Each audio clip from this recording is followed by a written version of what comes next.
What are examples of cottage foods that you can make from home? So welcome to Cottage Foods Laws. We are YouTube's premier food entrepreneur channel dedicated solely to the homemade food entrepreneur. My name is Damian Roberti. I am a food entrepreneur, and my wife and I have been selling our food products online for over 13 years now. So in this video, we actually got a question from our other YouTube channel. We have 4 YouTube channels that are in food entrepreneurship. You can actually check out, by the way, those links down below this video in the description. So they are for food truck entrepreneurs, homemade food entrepreneurs through Cottage Food Law, and of course, Marketing Food Online and Marketing Food Online 2 that has loads, thousands of videos to help you understand the business world and selling food. So let's dive into this. This is actually not going to be a state-specific video. Now, as you may or may not know, this is for beginners, and if you're a beginner, you definitely want to watch this video all the way to the end. Cottage food laws are different in each and every state. Now, they're going to dictate how much money you can make. They're going to tell you where you can actually sell your homemade food products and what you can sell, how to label it, and all of that fantastic stuff. But in this video, if you're brand new and you're a beginner and you're kind of figuring out what exactly are cottage foods and what can I really make and what can I not make, this is going to be a broad understanding of what you can make and an understanding of what potentially hazardous food products are and what are non-potentially hazardous. So, I've got my laptop open down below here. I'm going to take a look at my list and I'm going to go through a basic understanding of what is allowed, okay? And then we're going to dive into what is not. So first off, what you can do under cottage food laws, to be honest with you, is quite extensive. Many states have a huge list of products and you can create varieties of those of different flavors and such as long as it stays within the list and guidelines of what you can and can't make. Number 1, breads. You can make bagels, brownies, cookies, muffins, donuts, cakes, pizzelles, biscuits, sweetbreads, scones, even wedding cakes. And now again, keep this in mind that this is just a broad understanding of what usually is allowed. And then within this channel, Cottage Food Laws, we're going to have every single state, of course, listed in there. We'll have a video on state-specific foods that you can make. Now, you can also do candies. There's a huge variety of candies out there that you can make. Now, keep in mind too, when I say things like brittles, chocolate fudge, lollipops, and truffles, there are tons, dozens and dozens of flavors that you can create under these types of food products. So keep that in mind. So it may sound kind of limited as to maybe fudge. Well, what does that mean? Well, you can make pretty much 10, 2 dozen, 3 dozen, 4 dozen different flavored fudges, and you can sell them at local farmers markets or local fairs or events. Of course, based on your state. Now, cotton candies, buttercream frostings, also in a lot of states you're allowed to do as well. As I mentioned, brittles, chocolate, you can do honey, pickles, salsas, ketchups. Believe it or not, there's actually, if you go to the store right now, there's almost 2 dozen different ketchups. I didn't even realize they were on the market. You can make those as well. Now again, not to sound redundant or repetitive, these are not state specific. This is a broad term, a broad understanding of what you can make. Sauces and vinegars, you can even do syrups. Now, there's a lot of dry goods, and these are dry good items that are really inexpensive to make, but they have a huge profit margin. Cereals, dried vegetables, dried herbs, mixes, dried fruits, even coffee beans. Some states even allow you to sell dried coffee beans if you either roast them or make them or buy them, and you're mixing them and making your own brand from them. You're allowed to do that as well. Tea leaves and spices and seasonings. Now, I'm going to stop for just a moment. The spices and seasonings, almost every single state that I'm aware of under cottage food allow you to do spices and seasonings. Why is that so interesting, Damien? Because that is a huge business. And believe it or not, the market is never going to be saturated enough. You go to a local grocery store, there's hundreds of different seasonings. They're always coming out with new and interesting seasoning blends.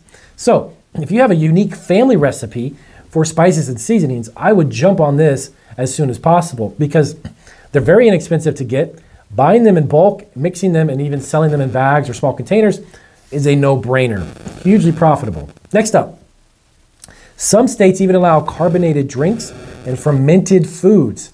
Foods is a multi-million-dollar industry. Everything from sauerkraut to pickles to even pickled eggs, which I'm not a huge fan of, but that, along with asparagus and vegetables in general, and fermented foods are very healthy for you too. A lot of states allow you to do fermented foods. All right, Damien, so what else can we do under examples of cottage foods? So you could even do under pastries. You can have danishes, pies, pastries that don't have cheese or any kind of meat item in them as well. Empanadas, but of course the empanadas can't have beef or any type of cheese, and we'll dive into those in a couple seconds, what you can't make. Acidified foods, apple sauces, chutneys, jams and jellies, even fruit butters and nut butters and preserves. Those are all allowed and great examples of cottage foods that you can make from home. Next up, we've got snacks, things like candied apples, marshmallows, chocolate-covered fruits you can even make from home, caramel corns, crackers and pretzels, kettle corn, popcorn, nuts and seeds, granolas, and vegetable chips. The list literally goes on. And again, this is a broad generalization of what you can make from cottage foods and great examples of cottage foods that you can make from home. Many of these cost next to nothing to make. Bringing them to farmers markets, festivals, local place events, and even in some states, you can actually sell cottage foods online.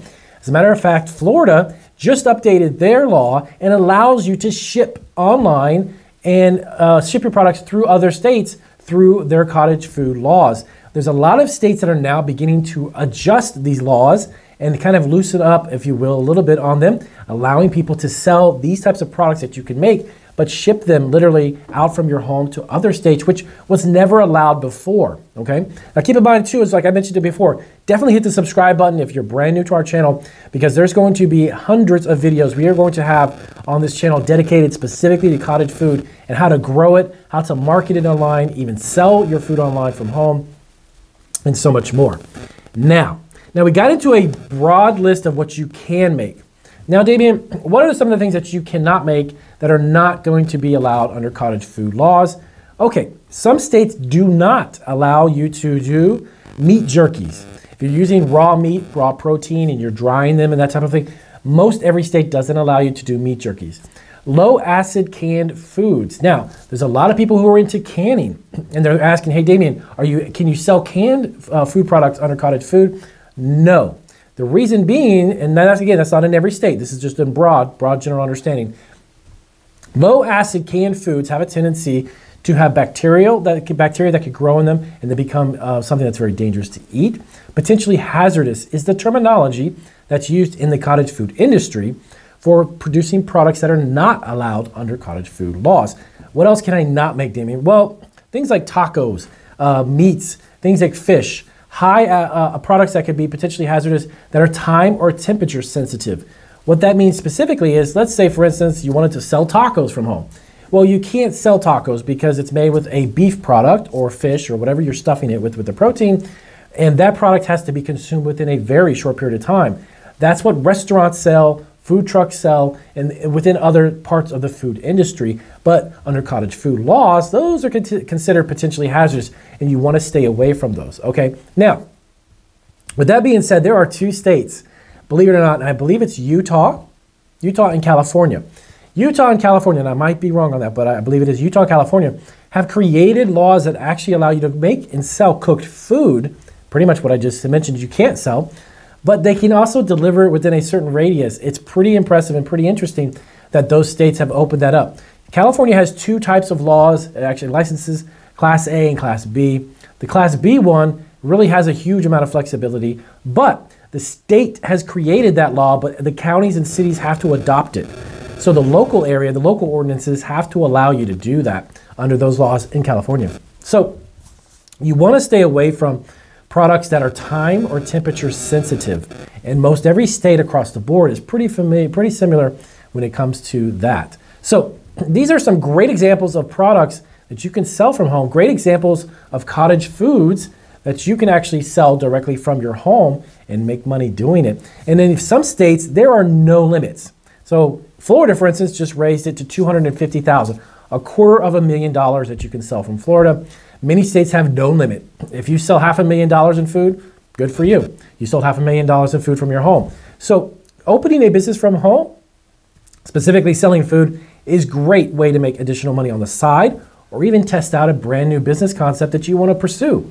So if you have any more questions about the types of examples of cottage foods that you can make, let us know down in the comments. Be sure to subscribe. If you have friends or family Let them know about our brand new channel, Cottage Food. We appreciate the support and the subscribers, and we're gonna have a lot of great useful information. And check out our other YouTube channels, and I'll see you guys in the next video.